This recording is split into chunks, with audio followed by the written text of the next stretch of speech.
The Book of Acts, chapter 25. After 3 days in the province, Festus went up from Caesarea to Jerusalem.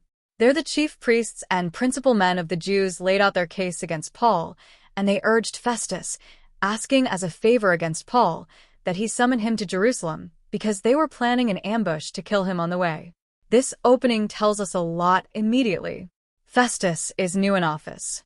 Porcius Festus has succeeded Felix as governor. As a new administrator, he would naturally want to establish good relations with the Jewish leadership.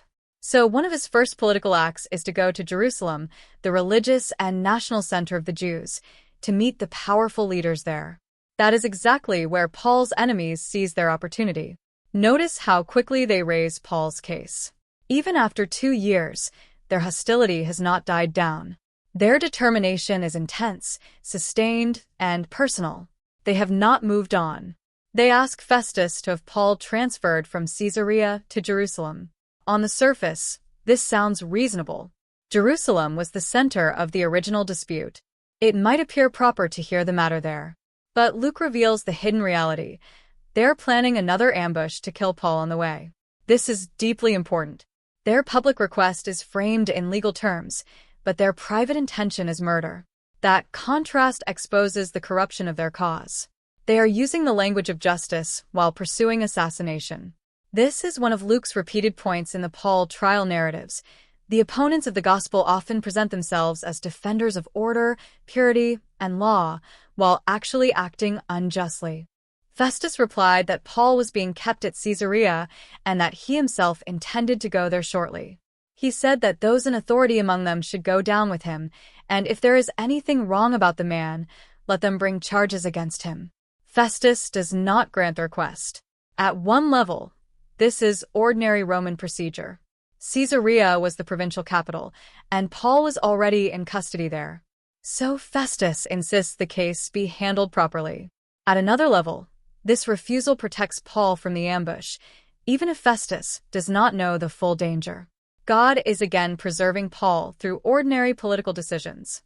Notice Festus's language. If there is anything wrong about the man, he is not assuming guilt. He is at least beginning with procedural fairness. So the Jewish leaders must come to Caesarea and state their accusations in a proper hearing. That means their hatred still has to pass through the formal structures of Roman law. After staying among them not more than 8 or 10 days, Festus went down to Caesarea. The next day he took his seat on the tribunal and ordered Paul to be brought. The tribunal is the official judgment seat. The setting is formal and public. Luke wants us to see that this is now an official Roman hearing, not merely local hostility. Festus moves quickly. This suggests he is trying to be active and competent as the new governor. He does not leave the matter unresolved for long. When Paul had been brought, the Jews who had come down from Jerusalem stood around him, bringing many and serious charges against him that they could not prove. This sentence is central. Luke emphasizes 4 things. They came from Jerusalem. This means the pressure is coming from the highest Jewish leadership circles, not random local critics. They stood around him. That image suggests intensity and perhaps intimidation. Paul is surrounded by accusers. The charges were many and serious. The case is made to sound weighty and dangerous. They could not prove them. That is the key. The accusations are severe, but unsupported. Luke keeps returning to this. Paul is not being preserved because the charges are small. He is being preserved because the charges are false. This matters for understanding Christian witness. Sometimes the servant of God faces not weak opposition, but strong, coordinated, emotionally charged opposition. Yet it still collapses at the point of evidence.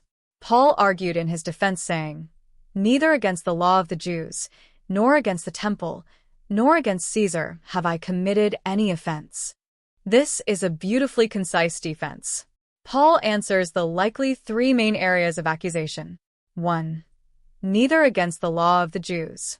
This answers religious/theological accusations.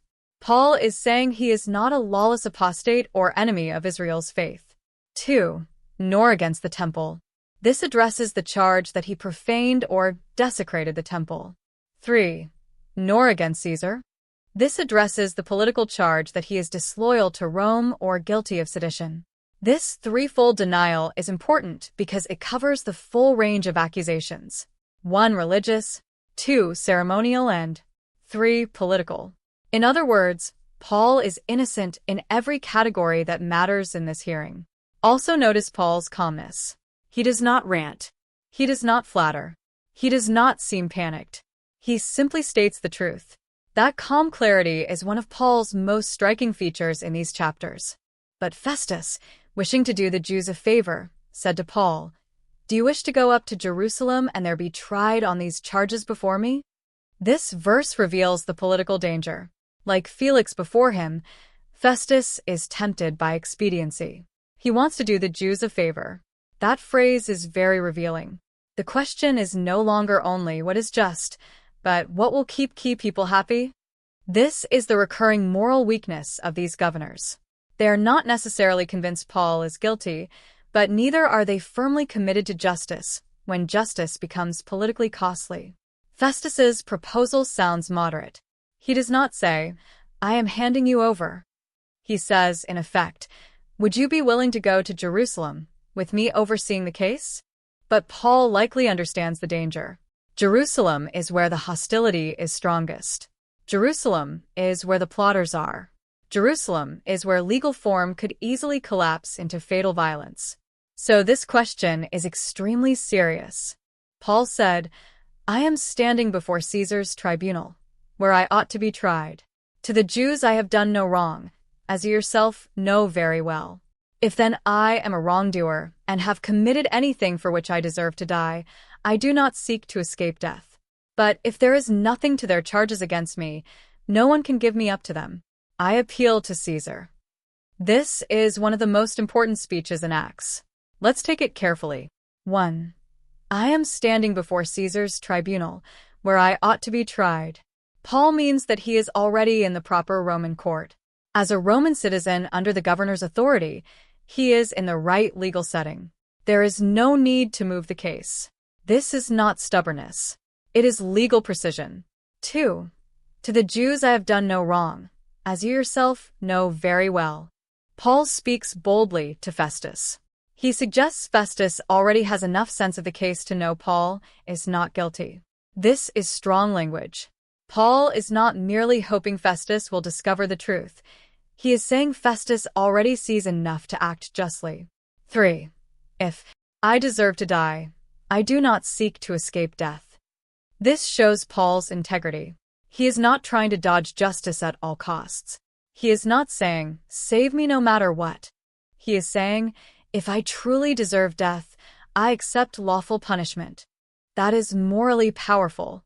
Paul is not clinging to life at the expense of truth. 4. But if there is nothing to their charges, no one can give me up to them. This is the heart of the matter.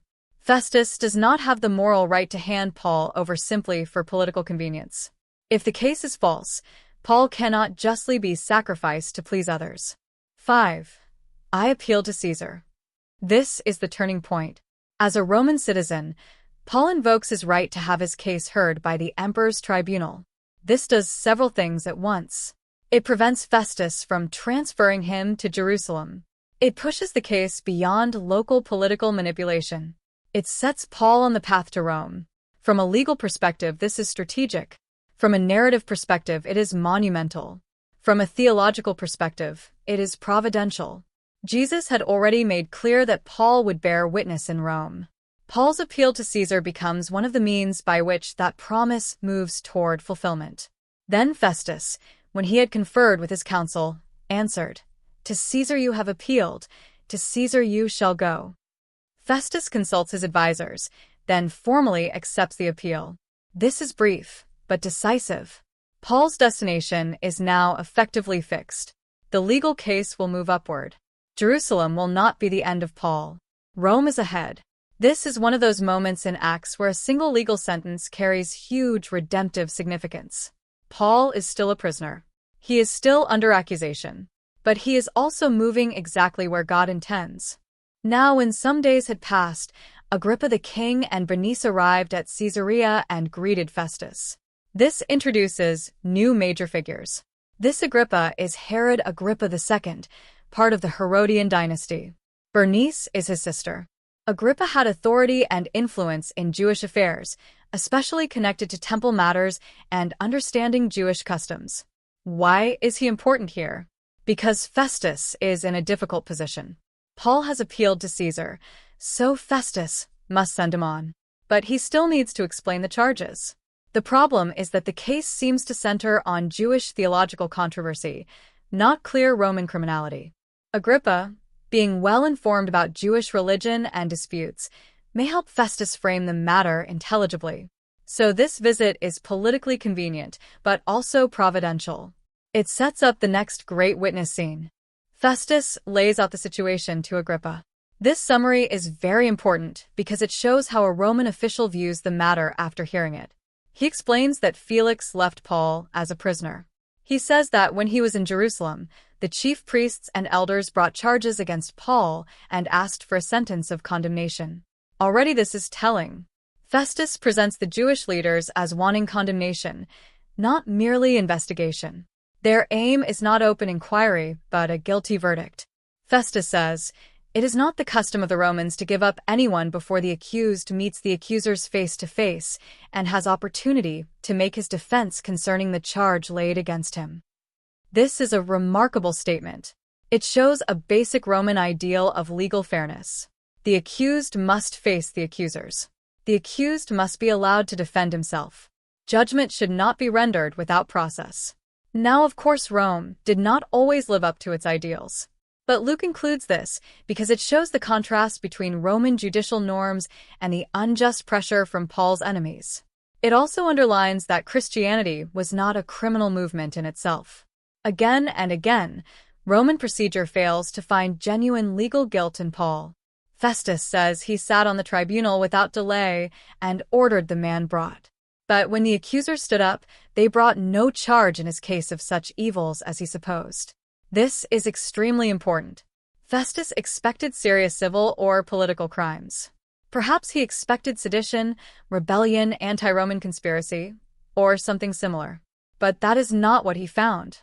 Instead, they had certain points of dispute with him about their own religion and about a certain Jesus, who is dead but whom Paul asserted to be alive. This is one of the most important summaries in Acts. From Festus's Roman perspective, the case boils down to two things: an internal Jewish religious dispute, and 2. Paul's claim that Jesus, though dead, is alive. That second point is the heartbeat of Christian proclamation. Luke wants the reader to see that even when an outsider summarizes the case, the center is still the resurrection. Paul is in chains because he insists that Jesus is alive. That is not a side note. That is the center of the conflict. Festus's phrasing that, a certain Jesus, who is dead, but whom Paul asserted to be alive, is especially striking. He speaks with Roman distance and perhaps puzzlement, but he unintentionally states the gospel issue with great clarity. Christianity rises or falls on that claim. Being at a loss how to investigate these questions, Festus asked Paul if he wanted to go to Jerusalem. This shows Festus's difficulty. He does not know how to handle a case that sounds theological rather than criminal. So, he thought Jerusalem might be the better venue. That helps explain, though not excuse, why he asked Paul about transfer. But when Paul had appealed to be kept in custody for the decision of the emperor, Festus ordered him held until he could send him to Caesar. So now Festus is stuck with a prisoner he believes is involved in a puzzling religious controversy, yet must be sent to the emperor. That is why Agrippa's insight becomes valuable. Then Agrippa said to Festus, "I would like to hear the man myself." "Tomorrow," said he, "you will hear him." This sets up Acts 26. Agrippa is interested, perhaps intellectually curious, perhaps politically engaged, perhaps intrigued by the unusual case. But in Luke's narrative, this is more than curiosity. It is another God-ordained hearing. Paul will now testify before a king, just as Jesus had foretold that his servants would bear witness before rulers.